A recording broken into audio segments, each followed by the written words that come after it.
tudo que nossos neurônios percebem como dor chega até o nosso córtex sensorial. E isso é um conceito bem importante. E dor também não é igual a lesão, né? Eu posso ter uma dor, mas eu posso não ter a lesão tecidual. E isso são coisas bem importantes para a gente entender tanto na abordagem quanto na hora que a gente vai educar o nosso pacientinho com dor. Cada paciente vai vivenciar a dor de uma forma diferente, porque as nossas experiências de vida vai fazer com que a gente tenha aprendizados, né? E esses aprendizados vão fazer com que a gente tenha diferentes conceitos de dor. Então, o que é dor para mim pode ser diferente do que é dor para você. E isso também é uma coisa bem importante que a gente tem que ter em mente quando a gente vai abordar os nossos pacientes, para que eles possam ser respeitados, possam ser acolhidos e possam ser tratados. E a gente vai tentar responder, então, por que a gente sente dor, né? Então, quando a gente fala de dor, a gente vai falar de várias vias, né? É um processo longo que começa com um trauma ou um processo inflamatório, com uma lesão tecidual que seja, né? E essa lesão, esse processo, Ai, tá me fugindo a palavra, estou emocionada aqui. Essa lesão tecidual, vamos falar assim, né? Não que necessariamente eu tenha que ter a lesão tecidual, mas enfim, vai acabar estimulando os nossos receptores periféricos, né? E o que vai acontecer com esses nossos receptores? Vão abrir, então, os canais de cálcio, de sódio, vai desencadear um potencial de ação, né? E esse estímulo, ele vai ser conduzido, então, pelo neurônio, né? Vai fazer todo um caminho, passando pelo corno posterior da medula, subindo pelo trato espinotalâmico lateral, passando pelo tronco cerebral, pelo tálamo, até que chega no nosso córtex sensorial, e aí a gente vai ter a percepção da dor, né? É importante a gente lembrar que nem tudo que chega aqui no corno posterior da medula vai ser transmitido até o nosso cérebro. Por quê? Porque a gente vai ter a modulação, né? Então, tanto no corno posterior da medula, quanto as vias inibitórias descendentes da dor, vão fazer com que nem tudo que chega aqui seja percebido pelo nosso córtex. E isso é muito importante na experiência da dor. E, finalmente, o significado que a gente vai dar para a dor vai fazer com que a dor seja percebida de formas diferentes, né? De acordo com as nossas experiências e com as nossas expectativas.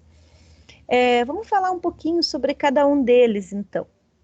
A transdução, como eu falei para você, a gente vai ter o estímulo dos nossos receptores periféricos, né?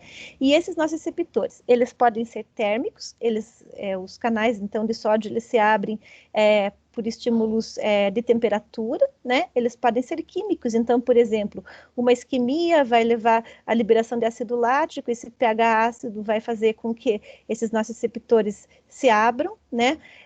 Um processo inflamatório, né? As citocinas, as prostaglandinas podem fazer esses nossos receptores se despolarizarem, e ainda estímulos mecânicos, né? Um estiramento pode fazer com que esses nossos receptores mecânicos despolarizem e levem a informação de dor, então, até o neurônio, né? O neurônio, e que vai transitar por todo esse caminho até chegar no córtex sensorial.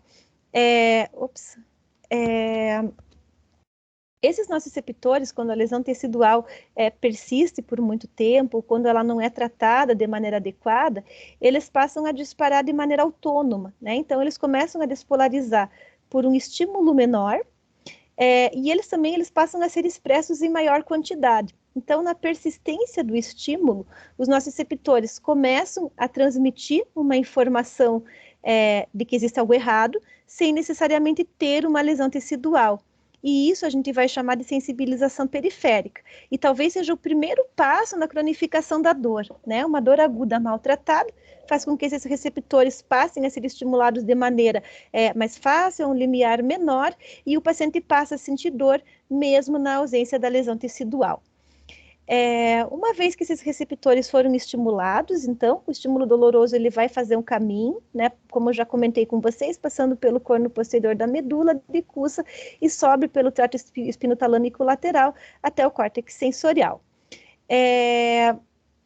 Acho que os pontos mais importantes aqui são, então, o corno posterior da medula e o trato espinotalâmico, como eu já comentei com vocês. Essa condução ela pode ser feita pelas fibras A delta, que são fibras mielinizadas, né? E por serem mielinizadas, o estímulo doloroso ele o estímulo elétrico transita de uma maneira muito rápida, né? E essa rapidez ela é muito importante porque a gente vai ter uma exata localização do estímulo e uma resposta também rápida, né? Então eu coloquei a minha mão no espinho, eu senti uma dor muito forte, eu vou tirar meu dedo imediatamente, né? E essas fibras rápidas, então elas vão dizer qual foi o dedo que espetou no espinho, né? Aonde que está essa lesão e o que eu preciso fazer. Já as fibras C, elas são não mielinizadas, elas são lentas e elas vão dar para mim uma ideia da extensão da injúria, né? E elas estão também, assim, meio relacionadas com o aspecto afetivo da dor. E a gente finalmente tem as fibras A beta, né? Que elas são fibras que, na verdade, elas deveriam informar sobre o tato. Só que elas acabam mudando de lugar e elas acabam levando informações também sobre a dor. E são informações muito imprecisas, né? E quando essas fibras A beta passam a transportar estímulos dolorosos, entre aspas, né? Elas são responsáveis, então, pelo surgimento do que a gente chama de alodínia, né? Então, é uma transmissão errática, por uma via errática. Quando a gente tem uma lesão em qualquer um desses caminhos, né, seja no nervo periférico, seja no corno posterior da medula, seja na própria medula, um trauma raquimedular, seja um AVC que atinge, seja um AVC que atinge alguma dessas partes importantes aqui do cérebro, a gente acaba tendo uma dor neuropática, né? Exemplos de dor neuropática: neuropatia periférica do diabetes, a dor da compressão radicular, do trauma, do AVC, né? E isso vai se manifestar para a gente como uma alodínia, então é aquela dor que acontece por um estímulo não nociceptivo, né? Por exemplo, um toque, um abraço, ou aquela hiperalgesia, que é aquela resposta exagerada à dor, né? Então, eu insuflei o manguito do aparelho de pressão e o paciente gritou de dor, né? Geralmente, ela acompanha mais ou menos o trajeto da lesão de base, né? Então, uma neuropatia periférica, onde eu tenho lesão de várias pequenas fibras, eu vou ter uma parestesia em bota, em luva, né? Uma dor por compressão radicular, eu vou ter uma dor na região posterolateral da perna, se for uma dor, por exemplo, de L5-S1. Então, ela obedece mais ou menos o trajeto radicular, né? Eu posso ter associado ou não diminuição da sensibilidade, né? E se eu quiser, eu consigo documentar isso por meio da eletroneuro ou até mesmo da ressonância, mas não é obrigatório, né? Muitas vezes a gente acaba fazendo o diagnóstico clínico e tratando esses pacientes. Bom, o fato é que nem todo o estímulo, então, nociceptivo, né, que é transmitido até o corno posterior da medula, vai chegar no nosso córtex sensorial, né? E isso acontece, então, graças à modulação da dor, né? E isso ele é um efeito, na verdade, que serve para nos defender, porque vai ter alguns momentos que a dor acaba não sendo funcional. A dor ela deveria, né, servir para nos proteger. Então, por exemplo, eu coloquei a minha mão no espinho, eu sei que eu tenho que tirar a mão do espinho e eu estou evitando a lesão tecidual. O problema é que em muitas situações a dor acaba sendo uma coisa que me atrapalha, né? E eu vou falar um pouquinho disso um pouquinho mais para frente, tá? Como que vai acontecer essa modulação da dor, então? Ela pode acontecer no corno posterior da medula. E no corno posterior da medula, então, a gente vai ter vários neurotransmissores e receptores que vão inibir a transição do estímulo, da excitabilidade da membrana, né? Então, opioides endógenos, canabinoides, noradrenalina, serotonina, o GABA, o glutamato, o óxido nítrico, eles vão ser estímulos inibitórios que vão diminuir a excitabilidade da membrana e vão fazer diminuir, portanto, a transmissão pós-sináptica. E com isso, o estímulo doloroso não vai chegar ao sistema nervoso central. E quando eu tenho um equilíbrio, então, esses estímulos inibitórios e estímulos excitatórios, eu não tenho a dor crônica, né? Quando que a dor cronifica? Quando eu tenho um desequilíbrio desses estímulos inibitórios e excitatórios. Então, eu passo a ter menos estímulos inibitórios e mais estímulos excitatórios, né? Então, por exemplo, diminuição do GABA e da glicina, que vai levar a mortes de interneurônios inibitórios, diminuindo neurônios inibitórios. Eu posso ter ativação persistente das fibras C, levando a uma dor mal definida, que são, né, por conta que são fibras lentas, né, e isso vai fazer uma estimulação, um estímulo excitatório persistente, e isso vai aumentar a excitabilidade da membrana, aumentar a transmissão passináptica, o estímulo nocivo vai chegar ao sistema nervoso central e eu vou ter dor, né? E além disso, aquelas fibras A, que são responsáveis pela transmissão do tato, elas vão mudar de lugar, elas vão sair, elas vão mudar para a lâmina 2 na medula, que é a partezinha da medula que vai fazer a transmissão do estímulo álgico.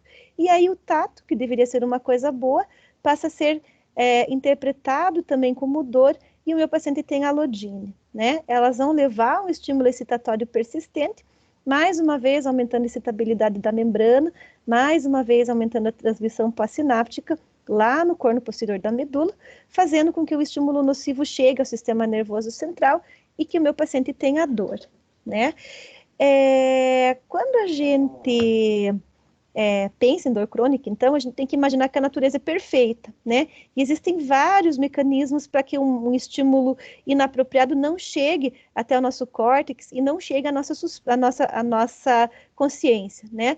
O primeiro canalzinho seria o corno posterior da medula, mas a gente tem um segundo canalzinho, que são os circuitos inibitórios descendentes da dor, né? Então, o tálamo, ele está representado aqui nesse negocinho azul, né? Ele serve como se ele fosse um selecionador, né? Ele vai definir o que é importante e o que não é importante, né? Então, ele vai falar assim, isso é importante, tem que chegar à consciência, isso não é importante, não deve chegar à nossa consciência. E eu vou dar um exemplo, né? Minha filha está lá na sala assistindo televisão, e eu estou ouvindo o barulho da televisão, mas não está me incomodando, né? Por que não está me incomodando? Porque eu estou prestando atenção em vocês e é o meu tálamo que está direcionando a minha atenção para vocês e não lá para a televisão que está ligada lá na sala, né? O tálamo faz isso também com a dor, né? Quando a dor ela não é necessária ou quando ela atrapalha, não me ajuda, o tálamo decide que o seu estímulo não vai chegar no cérebro. E ele atua, então, pelas vias inibitórias descendentes da dor, né, fazendo conexões aqui no tronco cerebral, né, em diferentes porções, né, e também no corno posterior da medula, por meio da noradrenalina e da serotonina, né. É fácil a gente entender por que isso acontece. Imagine que você é um homem das cavernas, né, que o dinossauro vai te comer, né, já tirou um pedacinho ali do teu pé, mas você tem que continuar correndo, porque senão o dinossauro vai te comer e você vai morrer.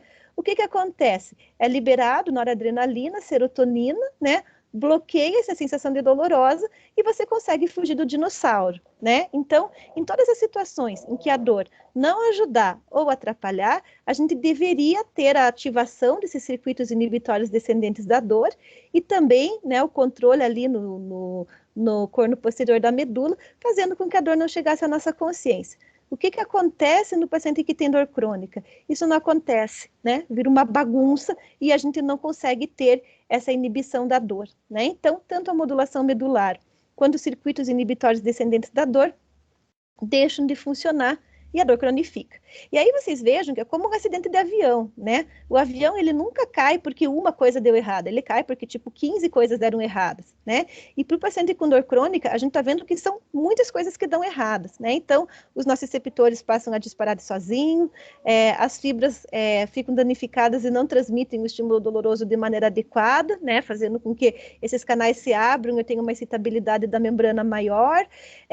A nível de modulação medular, eu perco essa modulação, né? Os estímulos inibitórios deixam de acontecer, os excitatórios acontecem com mais intensidade, e ainda por cima, essa modulação descendente também deixa de funcionar, né? E tem mais coisa, né? Qual que seria a próxima coisa que vem alterada? Então, a gente viu que estraga a transdução, temos problemas na transmissão, temos problemas na modulação, e principalmente podemos ter problemas na percepção, né? Então, a partir do momento que o tálamo decidiu que é importante chegar lá para o nosso córtex sensorial, a gente finalmente vai perceber a dor, né? Como que isso funciona? Então, a gente viu a gente viu que a gente tem as fibras A delta, que são rápidas, né? Elas vão transmitir a informação pelo trato espinotalâmico lateral, o tálamo chegou à conclusão que isso é importante, atinge o córtex somatosensorial e eu sei aonde que está doendo, né? Eu consigo localizar a dor e eu consigo fazer uma reação rápida. E a gente tem as fibras C, que são fibras lentas, né? Eles também vão subir pelo trato espinotalâmico lateral. Aqui seria o trato palio espinotalâmico, são as espécies menos evoluídas apresentam isso, né? Enquanto que esse aqui ele está presente apenas nas espécies mais evoluídas, né? E aqui em todas as espécies. E ele tem aqui, faz conexão com o sistema límbico e com o córtex pré-frontal, que são as partes do cérebro que estão relacionadas com as nossas emoções, né? E essas fibras lentas, elas estão relacionadas, então, a essa experiência emocional desagradável, né? E por que é importante que a dor seja uma experiência emocional desagradável? Porque me parece tão disfuncional, né? Se a gente for pensar, por que dor tem que estar associada a sofrimento, a medo, a tristeza, né? E aí a gente põe essa imagem aqui do homenzinho fugindo do enxame de abelha, né? Se a dor não trouxer uma sensação de medo, você vai continuar se expondo a situações perigosas. E aí você está correndo riscos desnecessários, né? Então talvez tenham sobrevivido apenas aquelas espécies que tinham medo da dor, porque elas não se expunham a situações perigosas, né? O problema é quando isso se torna disfuncional. Eu não tenho mais lesão tecidual, eu não tenho mais motivo para ter dor, e ainda assim eu tenho medo da dor, e ainda assim a dor está sendo desagradável para mim, né? E por que isso acontece? Então, a gente viu aqui que o córtex somatosensorial, né, que está aqui em vermelhinho, ele vai me dar a experiência sensorial mesmo, me falar onde que está doendo, como que é essa dor, né, enfim. E o sistema límbico, ele vai dar, então, esse significado da dor, né? A gente vê que ele tá, a gente tem aqui, então, o tálamo, a gente tem o hipotálamo, que está relacionado à recompensa, a amígdala, que está relacionada a medo, a emoção, hipocampo, que está relacionado à memória, né?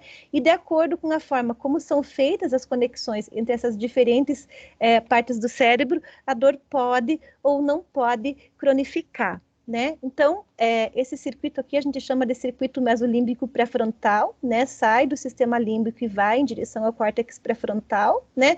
Dependendo das conexões, eu tenho extinção do estímulo nociceptivo, a dor não cronifica, resolveu o problema, né?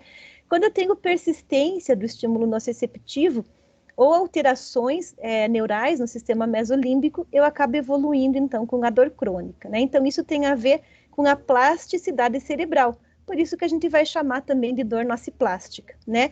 E é muito interessante porque estudos de ressonância aqui funcional, eles mostram, por exemplo, que os pacientes que fazem terapia cognitivo-comportamental para tratamento da dor crônica, esses circuitos alteram, né? Então, mostra aí que essa plasticidade, ela pode ser tanto para o mal, a gente começar a ter uma dor crônica, como também pode ser para o bem, né? Pode reverter uma dor crônica quando a gente faz uma terapia adequada, né? Então,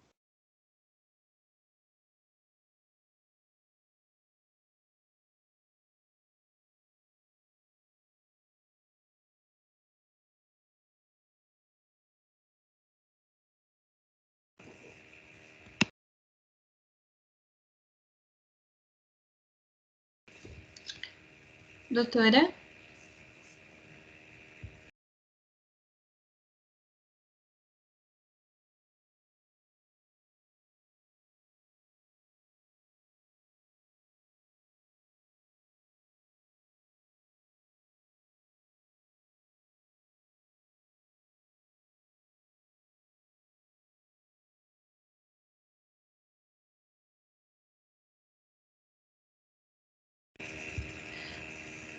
Perdão, pessoal, a doutora teve um probleminha de conexão, a gente já retorna, só um minutinho.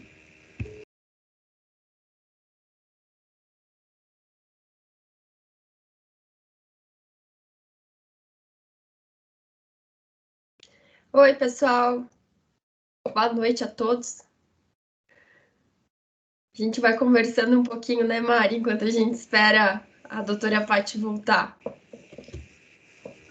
Oi, vamos sim, Mari. Boa noite. Boa Internet noite. é maravilhoso porque mantém a gente unido, né? Olha só, consegue estar muita gente no mesmo tempo aqui, mas às vezes a gente tem esses problemas aí. Parece que eu dei uma caída, né? Agora, saber de Foi. qual parte que eu caí. Agora vocês vão ter que me ajudar, que de repente eu vi que eu estava falando sozinha. Eu não faço a menor ideia de onde foi que eu parei. Então vocês vão ter que me ajudar. Onde que eu parei, gente do céu? Projeta o slide aí de novo. Deixa eu colocar aqui só um pouquinho. Deixa eu compartilhar. Ah, meu Deus. Tá, vocês estão vendo? Mas estava nessa parte mesmo. Nessa parte? Vocês escutaram as histórias do córtex ali, não sei o que, agora eu fiquei na dúvida do sistema mesolímbico e tal. Aqui, ó. Sim, essa parte foi. Essa parte foi, né? Então, acho que foi aqui mesmo. Então, até que eu não fiquei tanto tempo fora do ar, né? Então, eu estava fazendo Deixa eu ver quanto tempo que eu tenho. Acho que meu tempo já passou, na verdade, né? Então, eu estava só fazendo um pequeno resuminho aqui do que a gente tem de alterado, né? Então, as vias, né? Todo o caminho. Então, a gente tem a transdução. A gente pode agir aqui na dor nociceptiva, diminuindo, né, a estimulação dos nossos receptores periféricos.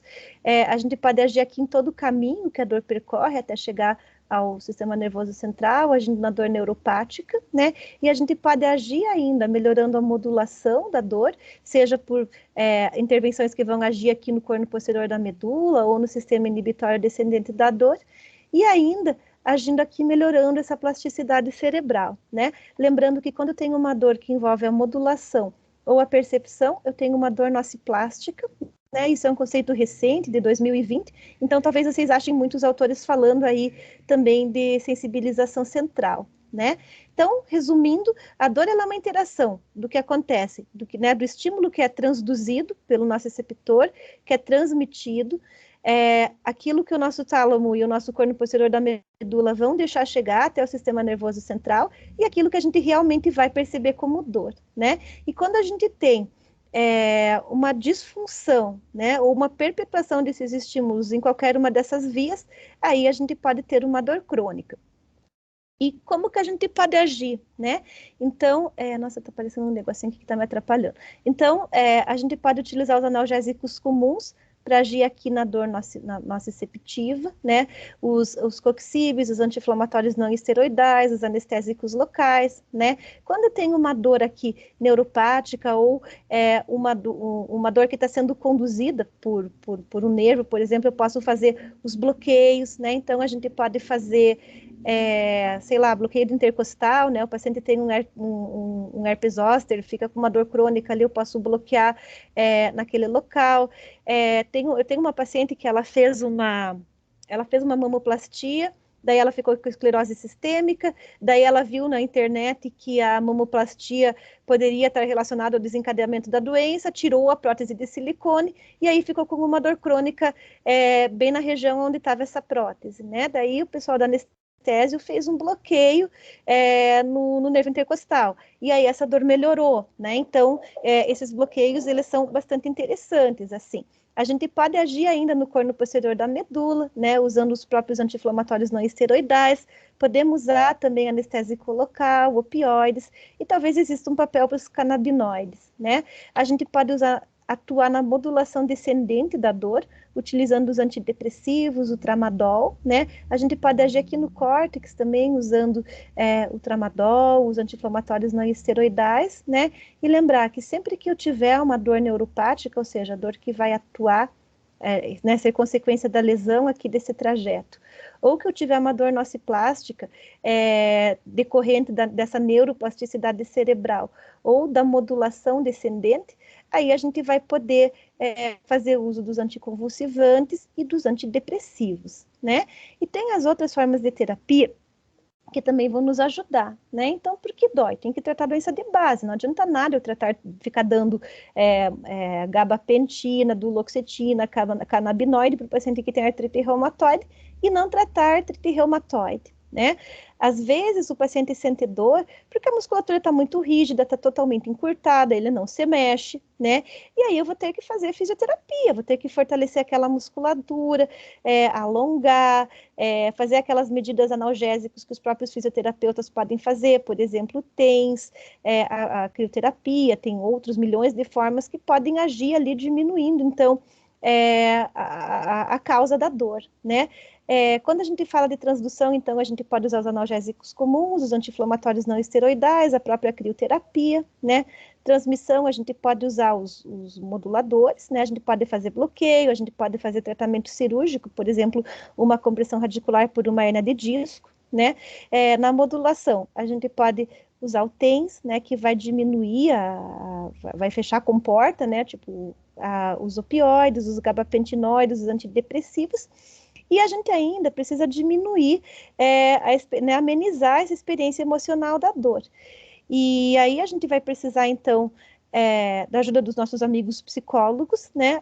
Como eu comentei com vocês, até os estudos com neuroressonância funcional mostram que a gente consegue mudar a plasticidade cerebral, provando que realmente os pacientes melhoram, e na prática, no dia a dia, a gente vê, né, que eles passam a ressignificar a dor.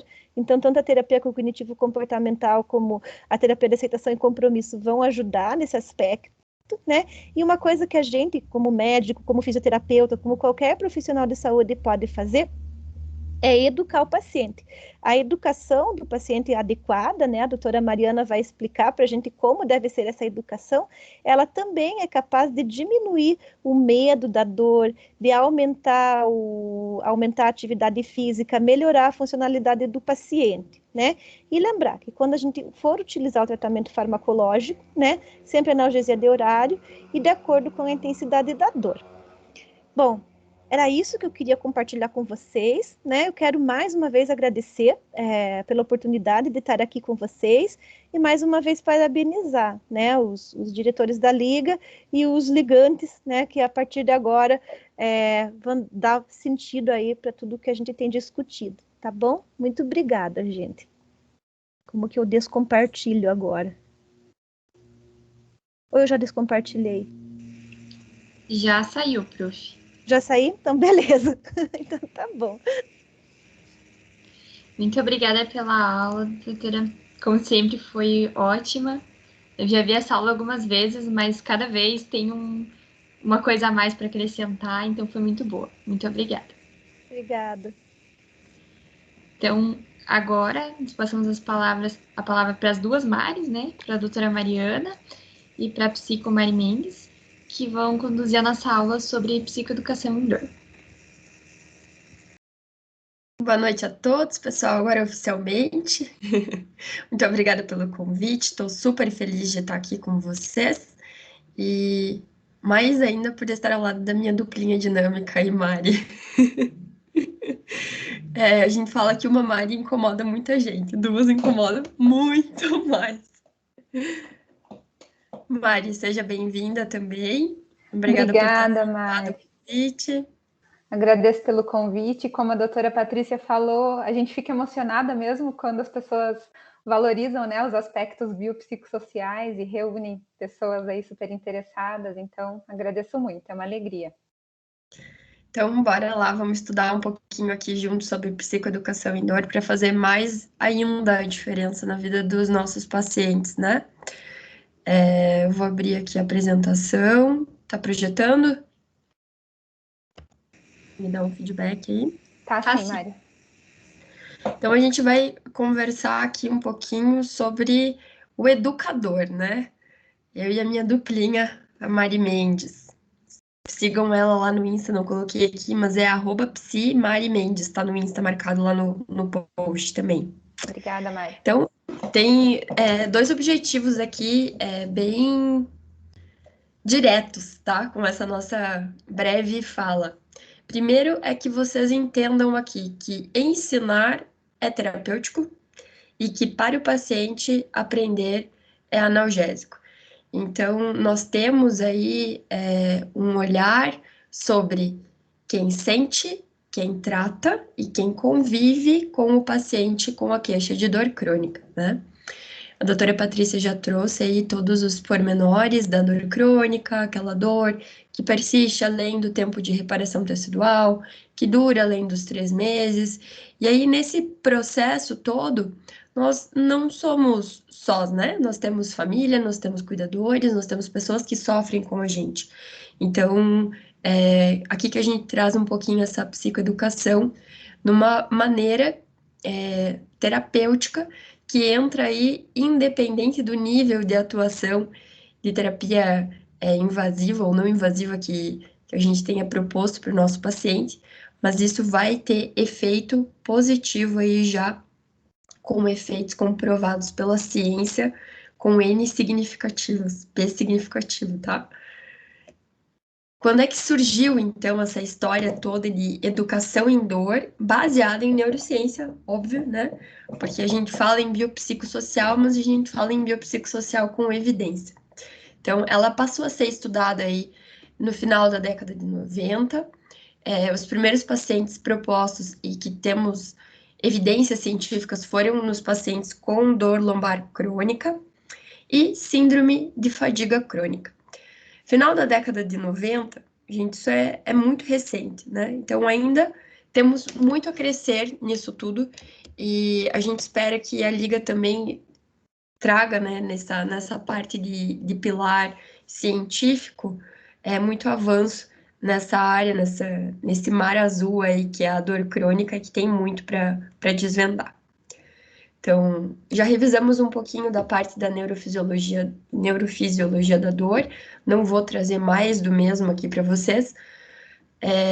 A gente não tem nenhuma evidência científica de que pensamento positivo, né, traga benefício no tratamento, mas a gente tem evidência de que catastrofização aqui é um fator de risco para esse paciente desenvolver dor crônica. Então, o pensamento negativo e quais são as crenças do paciente em relação a esse sintoma definem sim muito do quadro que ele vai apresentar na sequência.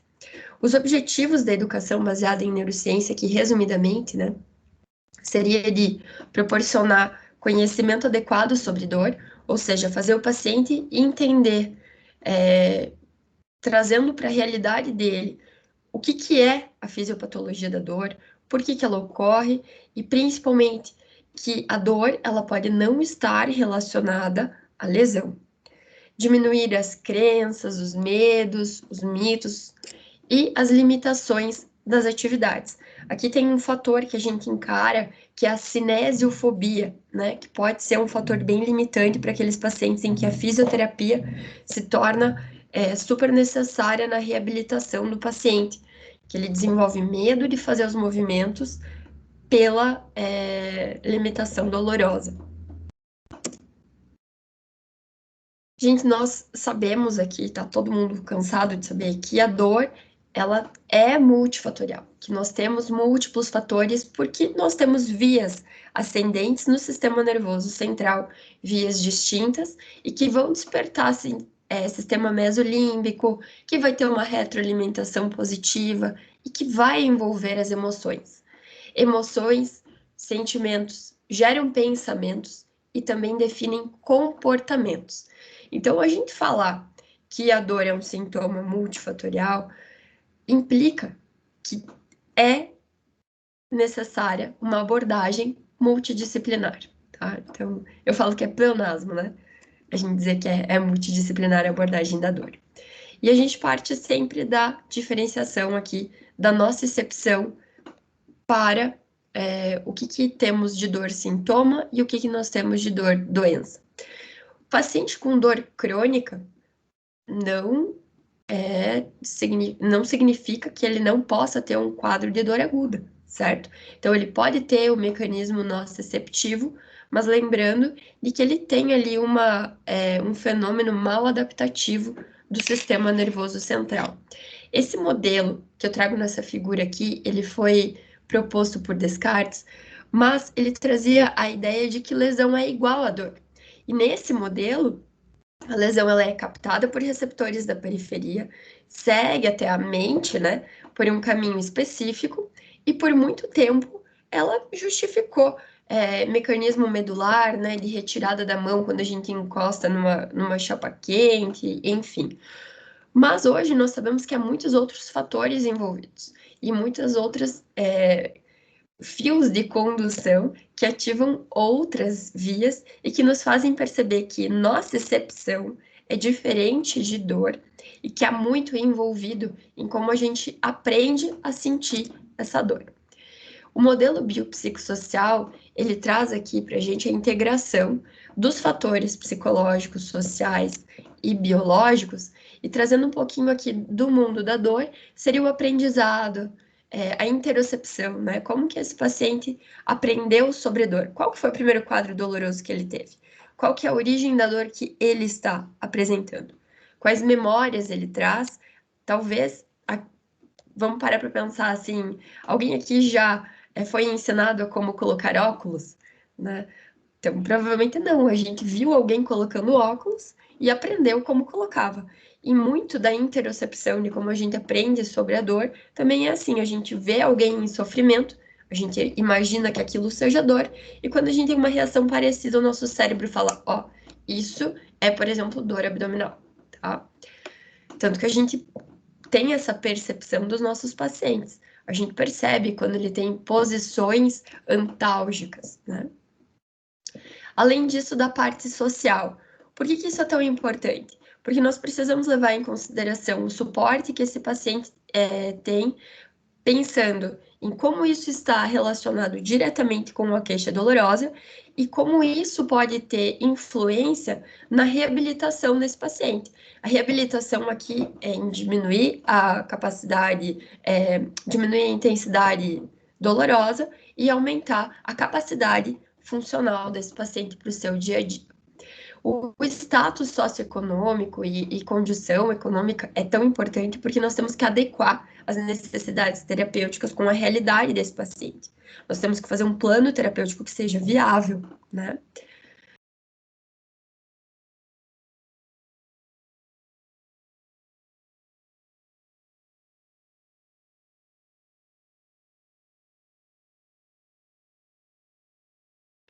Saúde intestinal, eixo neuroimunoendócrino, né?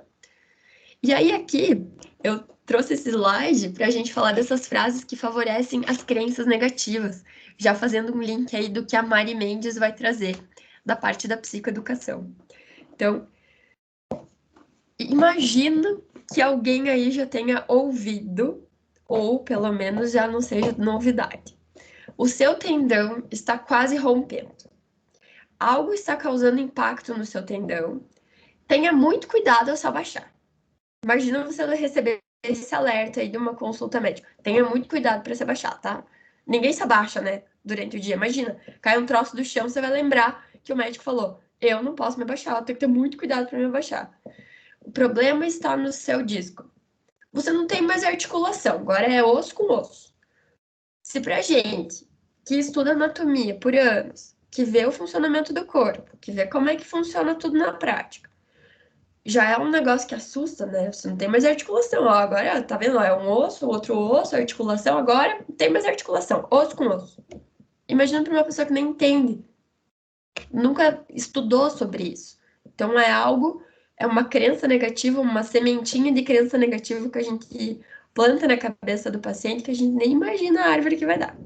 Sua postura é terrível. Sente-se da maneira correta. Nesse momento, vocês devem estar se mexendo na cadeira aí. Seus nervos estão comprimidos. Então, tudo isso, né, somado a essas crenças negativas que o paciente traz, a gente tem que ver qual que é a motivação do paciente para a mudança. Porque tem coisas que talvez o paciente ainda não esteja preparado para receber naquela consulta. Essa escalinha de mudança de comportamento, ela vem lá dos estudos que fizeram antigamente para os usuários de álcool e drogas, tá? Para a gente ver em que estágio ele estaria para a gente iniciar. E a gente vê que, na verdade, essa escala de motivação, ela pode ser aplicável para todo paciente com alguma doença crônica. E no caso específico da dor, a gente vê que tem influência porque nós temos um impacto de diminuição de cognição do paciente com dor crônica por esse mecanismo de neuroplasticidade. Então, nós precisamos identificar isso na primeira consulta e, se necessário, mover esse paciente para um estágio em que ele esteja apto a receber esse conhecimento para psicoeducação. Então, influenciando nessa educação em dor, as barreiras que nós temos que estar atento. Lembrar que a consulta é o encontro entre especialistas, o especialista aí que está apto a atender a queixa dolorosa, e o paciente e os acompanhantes, que vão ser o melhor especialista naquela dor que o paciente está trazendo. Romper com os conceitos existentes, as explicações anteriores, ego, né? Ah, sentir dor é feio, sentir dor é limitante, lógica dos conceitos que esse paciente traz, insatisfação, talvez ele já tenha passado por vários profissionais, a baixa motivação, fazer esse paciente crescer na escala motivacional e a necessidade já, se ele estiver pronto, né, de já começar a educação em dor. Todos esses fatores aqui serão amplamente abordados durante a nossa prática ambulatorial ao longo do semestre e das aulas, tá? Então, nós desenvolveremos aqui capacidades de comunicação, cuidado centrado no paciente, habilidade terapêutica, fatores organizacionais e ambientais, a relação com o paciente. Então, em suma, isso aqui nós temos que desenvolver hard skills e soft skills para que a gente possa ter uma abordagem eficaz do paciente e um tratamento com um bom resultado. Através disso tudo, então, eu espero ter convencido vocês de que ensinar dor é terapêutico e de que aprender dor será analgésico para os nossos pacientes. Agora eu convido a Mari para trazer a apresentação dela. Obrigada, Mari. Parabéns, foi muito bom. Deixa eu abrir aqui agora.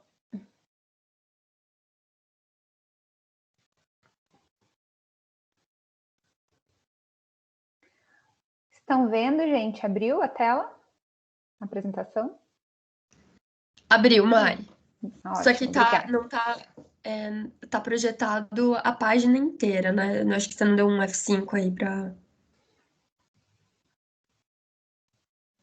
E agora? Uhum. Ótimo. Tá certo. Uhum. Obrigada. Bom, então vamos falar sobre psicoeducação em dor. Primeiro, o que é a psicoeducação, né?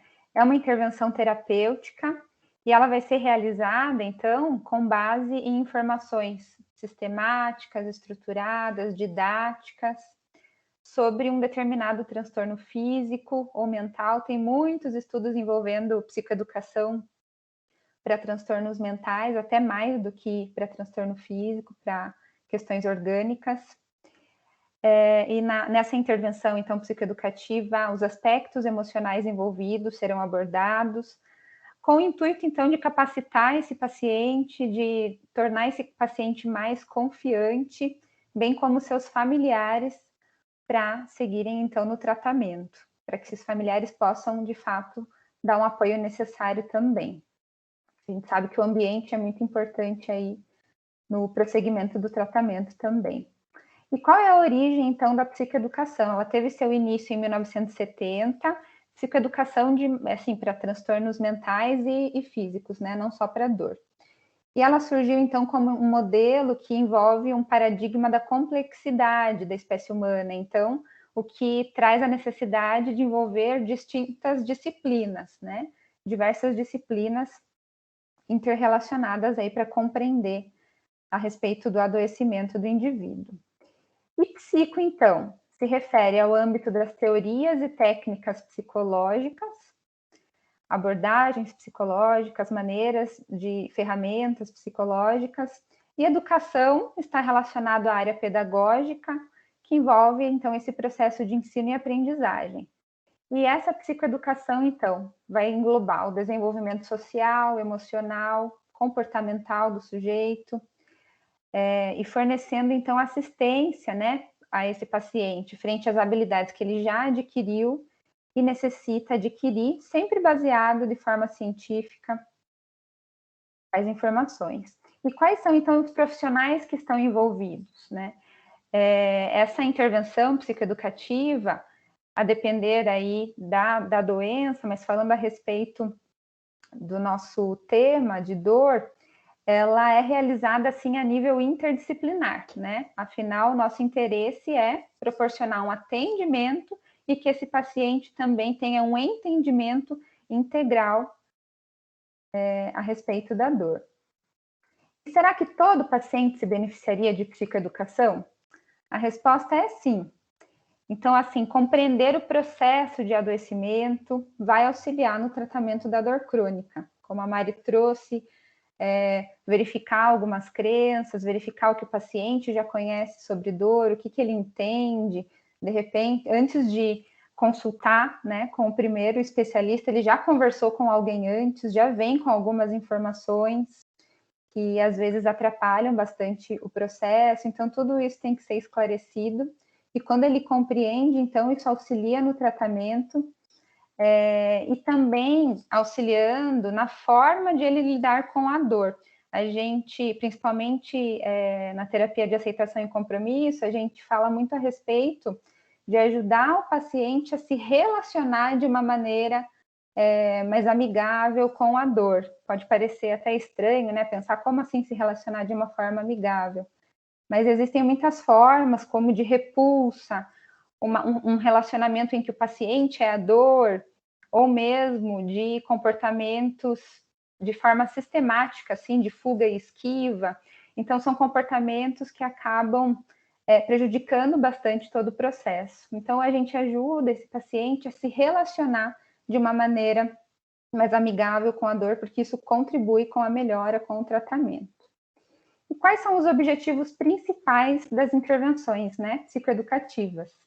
Então, ajudar os pacientes a compreenderem melhor a dor as suas interações com pensamentos, sentimentos, comportamentos. Tem alguns termos que a ACT, também a terapia de aceitação e compromisso, trabalha, que didaticamente, né, a gente explica para o paciente assim, que existe um sofrimento primário na nossa vida, o sofrimento, a dor inerente à vida. Não só a dor física, mas também a dor da perda, de uma frustração. Então, tem algumas dores que são inerentes à vida. E a gente vai precisar lidar com essas dores. Mas daí tem uma dor que é chamada de sofrimento secundário, que se refere a quando a pessoa resiste a essa dor natural da vida. E ela resiste, ela briga, ela foge, julga essa dor. Então, esse sofrimento secundário é uma dor que pode ser evitada, né? Então, também é uma forma de ensinar o paciente que algumas dores, né, inerentes à vida, nos cabe aceitar, né? Que elas vão aparecer em algum momento. Agora, como a gente se relaciona com isso pode trazer mais sofrimento ou não. Então, é importante que a pessoa entenda essa dinâmica também. Isso ajuda bastante. Modificar crenças disfuncionais, que a Maria já trouxe, expectativas exageradas de uma melhora muito grande ou não, de que nunca vai melhorar. E isso mostra para a gente, quando existem essas expectativas irreais, que a pessoa está pouco conectada com o momento presente mesmo, né? Ela está muito lá na frente, imaginando, catastrofizando, ou mesmo imaginando algo irreal, ou muito no passado, remoendo coisas, comparando muito como ela era antes, e pouco ela está presente. O presente pode não ser confortável, obviamente, mas é no presente que ela vai poder desenvolver habilidades para enfrentar. Então, Mindfulness também é uma ferramenta muito importante e na terapia de aceitação e compromisso ela é extremamente utilizada. Também, gente, desfocar o doente da dor, né, e permitir que ele se concentre na melhora de suas habilidades. O nosso propósito é que a pessoa vá fazendo escolhas na vida a ponto de que a vida dela seja ampliada e não restrita, né? Então, a ideia é aumentar a vida, né? Depois eu vou mostrar para vocês uma imagem que exemplifica bastante isso. Então, melhora das habilidades físicas, cognitivas, reduzindo a dependência e o uso irregular abusivo de fármacos. Então, realmente, quando não existe uma aceitação para aquela dor que eu falei para vocês que é inerente à vida, a pessoa vai usando diversos recursos para não sentir, né? Para não só não sentir a dor, mas também para não sentir o medo da dor, para não sentir a ansiedade relacionada à dor. Isso está muito relacionado com o uso abusivo de fármacos. Também, um dos objetivos é reduzir a incapacidade física, né, e funcional. Isso deve ser muito valorizado junto com o paciente, qualquer melhora a nível funcional. E também, nosso objetivo é manejar o sofrimento emocional, né, relacionado com estresse, ansiedade e depressão. E quando eu falei para vocês a respeito de ampliar, então, a vida, as possibilidades da vida, né, esse fisioterapeuta postou esses dias. Há quem diga que a dor diminui com o tempo, né? Mas numa outra perspectiva, talvez a gente só cresça ao redor dela. Isso é ampliação de vida. É muito comum, então, que quando a pessoa tem uma relação em que ela mesma é a dor, ou ela tem uma relação de dependência com a dor, né, envolvendo ganho secundário, ou mesmo de esquiva, não quero sentir, vou tomar diversas atitudes para não sentir as coisas desagradáveis da vida, tudo vai se restringindo e essa dor vai tomando conta, né? E o nosso trabalho é aumentar a vida, é ampliar as possibilidades de vida, e assim a pessoa vai fazendo escolhas mais baseadas assim no que é de valor para ela, no que é importante para ela, e vai se dando conta de que não é mais importante ficar fugindo de dor, né? Talvez ela esteja ali, mas existem outras escolhas mais relevantes de vida. Quais são as vantagens, então, de aplicar intervenções psicoeducativas? O custo é reduzido, né? É claro que muitos pacientes vão necessitar realmente de uma psicoterapia, mas independente, assim, para todos os pacientes é indicada a psicoeducação, que tem, então, custo reduzido, possibilidades de intervenções precoces e também maior acessibilidade à população, que pode ser por meio de uma conversa individual, de grupos, de materiais diversos, né? E quais são as vantagens, então, de intervenções psicoeducativas? Redução da ansiedade e depressão. Muitos estudos mostram reduções significativas em sintomas de ansiedade e depressão. Diminuição de intensidade de dor e da sua expressão, da percepção da dor. Redução de pensamentos catastróficos. Então, o pensamento catastrófico está relacionado com comportamentos muito rígidos, assim. A pessoa acredita realmente que tem pensamentos fixos, né, a respeito do que pode ocorrer. E o que vai acontecendo, né, à medida da intervenção psicoeducativa, também com terapia junto, é que os pensamentos vão ficando mais flexíveis, né? Então, se algo desagradável acontece, não chega a ser tão assustador. A pessoa considera que aquilo é temporário, que é impermanente e que é possível viver aquilo. Modificação também no estágio de mudança, implicando em posturas mais ativas, mais participativas no tratamento. E é isso. Eu deixo aqui para vocês essa frase, que o tratamento adequado de dor, então, requer aprender sobre dor. Obrigada, gente, pela atenção. Muito bom, Mari. Obrigada pela participação. Aula excelente. Eu agradeço. Saiu, Mari? Saiu, aham. Ótimo. As duas aulas foram excelentes. Muito obrigada às duas Maris. Foi Obrigada, uma abordagem. A aula trazendo esse tipo de abordagem são conceitos muito importantes, né? E importantes que os futuros gigantes já tenham esses conhecimentos bem solidificados para o início das nossas atividades, né? E na prática fica mais fácil, né? Na verdade, quando a gente vê a teoria disso, parece que você vê o biopsicossocial, você fala, meu Deus, como que eu vou fazer isso? A gente já faz isso o tempo todo, né? Não é só na consulta médica que a gente analisa as pessoas e que a gente entende qual é a realidade delas. A gente faz isso com amigos, a gente faz isso com família, a gente faz isso o tempo todo. Mas tomar consciência do que é o biopsicossocial e o impacto que isso tem no tratamento é muito bacana. E, Mari, você falando que é mais fácil na prática a gente vai usar muito o que o paciente traz, né? A gente não vai com um script, né? Na maioria das vezes. Então, o paciente vai trazer uma demanda ali e vai ser um relacionamento. Por isso que é mais fácil, é mais leve, né? Ele que vai trazer para a gente muitas informações também, né? Eu sempre falo que eu lembro do meu pai quase diariamente, né? Que ele sempre falava assim, que a graça da vida é conhecer gente.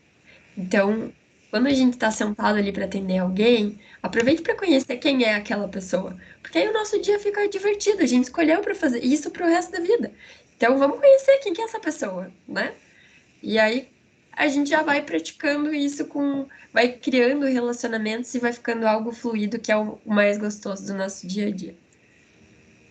Sim, acaba sendo mais troca do que uma palestra, né? É uma troca mesmo.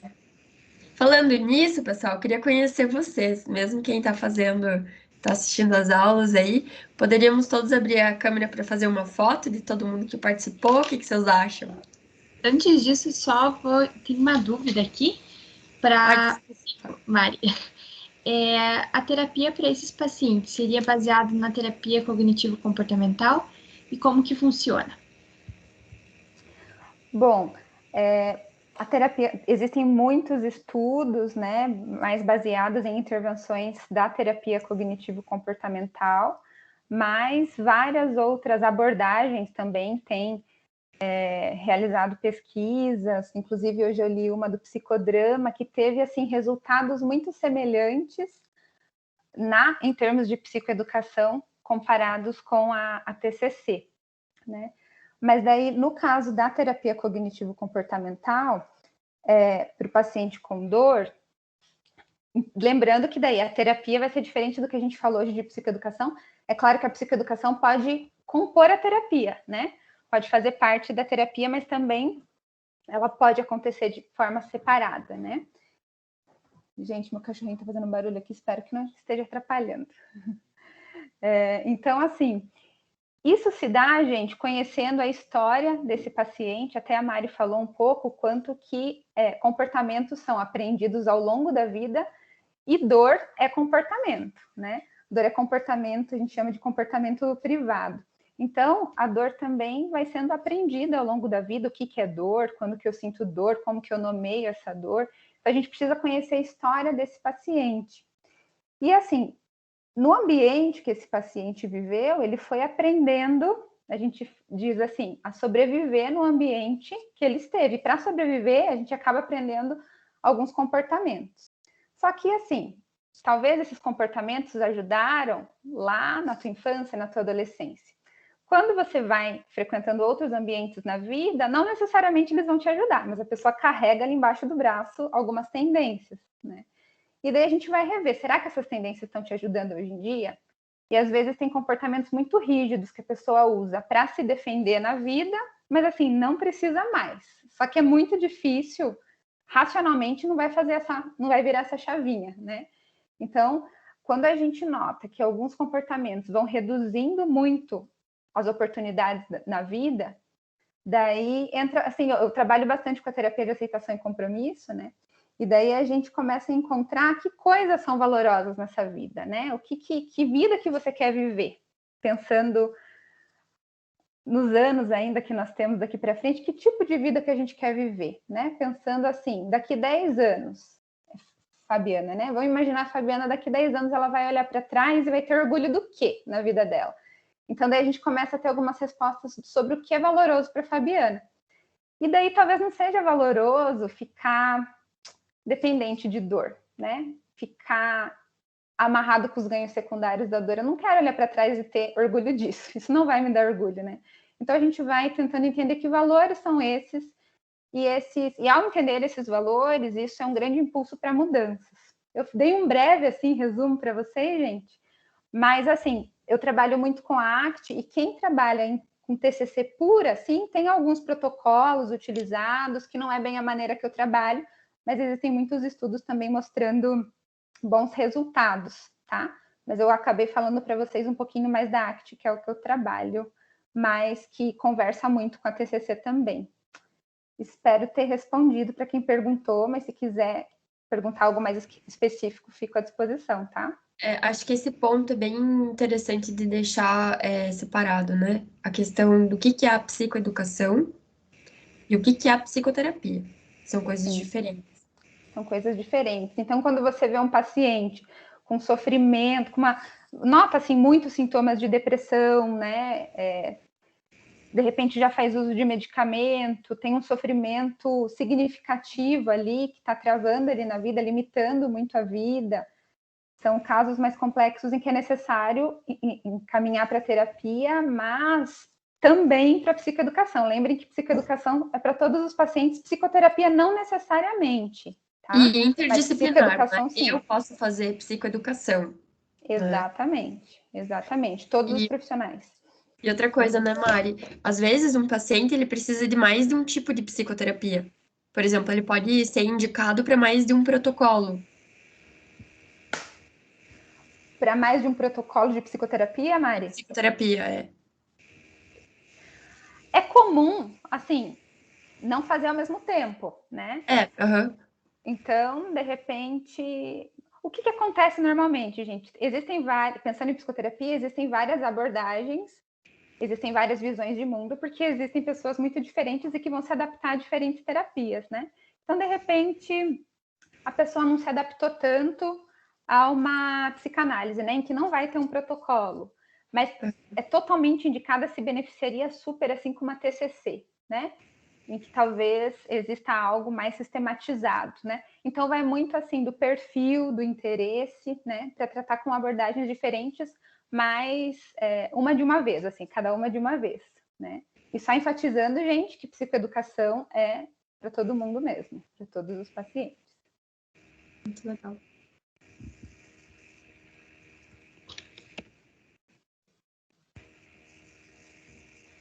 Então, essa foi a única dúvida que a gente recebeu no Forms. Mas se o pessoal ficar com mais alguma dúvida, pode mandar lá no Instagram também, que a gente repassa para as doutoras. O nosso formulário de presença está disponível também lá no Instagram, no link que está na nossa bio. Eu acho que o pessoal realmente não está tendo acesso ao chat aqui, então a gente já deixou tudo lá. E aí, será que o pessoal vai abrir as câmeras para nossa foto? Ou estão tímidos aí? Pelo menos a diretoria, né? Pelo menos a diretoria, né? Eu também acho. Venham todos, gente.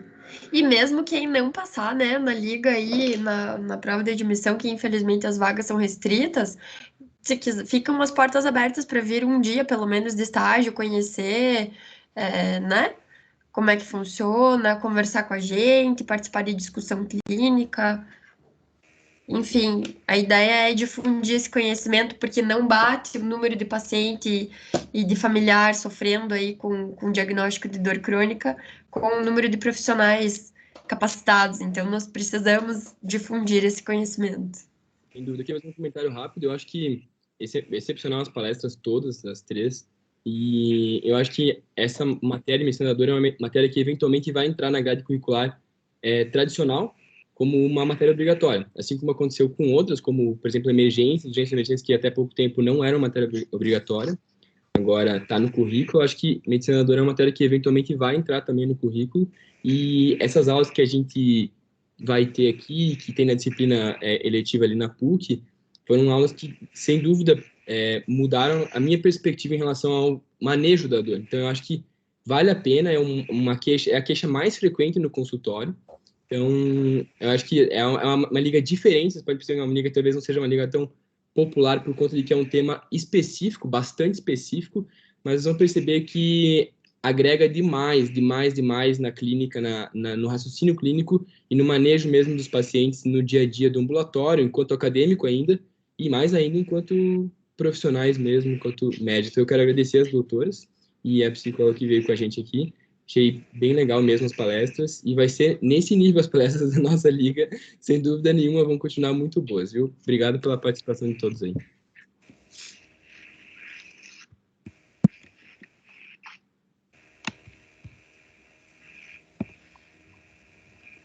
Já aproveitei que tava todo mundo olhando, já fiz um print da tela aqui.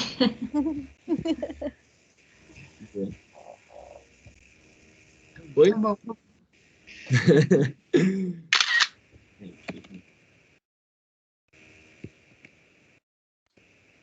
E parabéns, pessoal. Parabéns pelo empenho de todos. Beleza. Obrigada, pessoal, todo mundo pela presença, por terem se inscrito e se interessado pela Liga. Nós desejamos boa sorte para todo mundo que vai prestar a prova amanhã.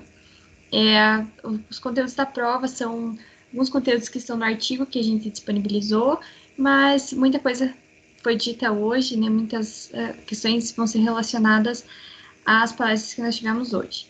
Então, a gente acha que, para quem estava aqui hoje, para quem viu, vai ser tranquilo.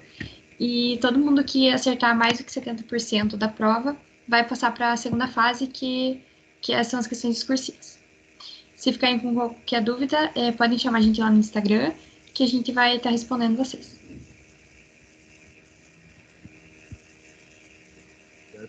Obrigada, bem-vindos todos. Muito obrigada. Obrigada, pessoal. Obrigado, pessoal. Tchau, pessoal. Obrigada. Obrigada, gente. Obrigada. Obrigada, boa noite. Tchau, tchau. Obrigada.